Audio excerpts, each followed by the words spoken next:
Well, let's get more on this now with Salman Butt. He's the chief editor of Islam21c.com and joins us now from London. Really good to have you with us, Salman. This extraordinary meeting of the OIC is expected to take place in the next hour or so. What are you expecting to come out of that gathering?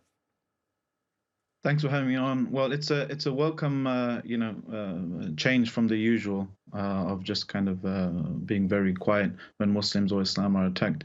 It's welcome that Muslim sanctities and symbols are protected, and what I expect is some stern words against some Western countries and Western elites. To call them to adopt a more civilized approach, rather than drawing pictures or attacking minorities or the great European tradition of burning books. So I think, especially when it comes to places like France, we see stark double standards and hypocrisy, really, when you can be jailed for several months for just sharing a picture, maybe of someone else burning the flag of France. So if you wanton attack and insult Muslims and their Prophet, peace upon him, then your work is, broadcasted and projected onto public buildings.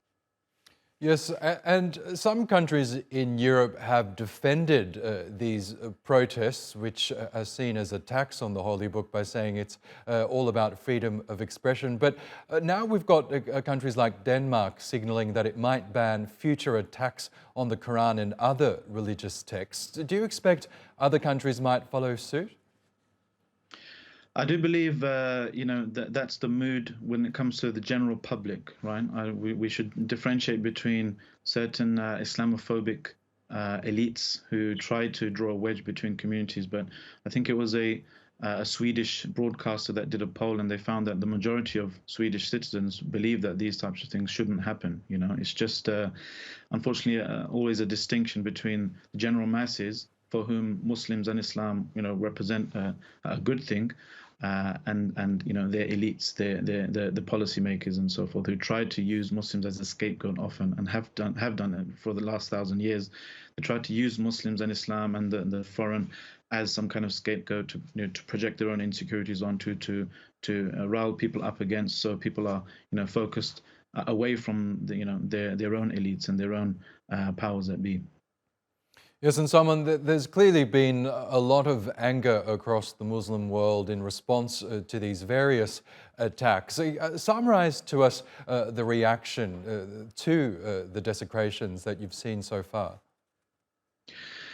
It's good to see Muslims come out and had their voice heard, when their sanctities are violated and so forth. But, one cannot help but address the elephant in the room.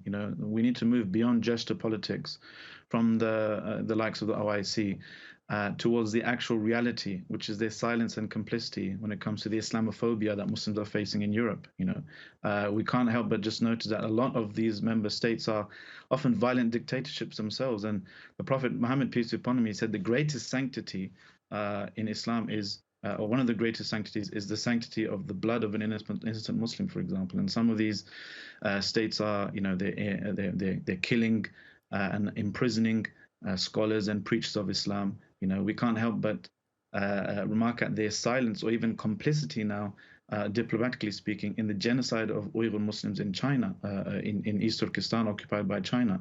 It's one person burns one Quran in Sweden, but the Uyghurs are telling us they're burning hundreds of thousands of Qurans by the Chinese Communist Party. They're turning mosques, thousands of mosques, into bars and pubs. They're force-feeding people during Ramadan so they don't fast. They're openly declaring, Xi Jinping openly declaring Islam as a mental illness by the Chinese Communist Party. So the OIC have unfortunately failed when it comes to some serious inviolabilities and sanctities for the Muslim ummah globally, for Islam, and there's some serious introspection required. Although these gestures are welcome, we need to move beyond gestures and onto the difficult things of introspection and looking, why are Muslim countries being silent, or at least not just silent, complicit, and offering diplomatic support and cover to the Chinese Communist Party, for example, for its genocide against Muslims. Okay, Salman Butt, we'll have to leave it there. But thanks so much for sharing your analysis with us on TR.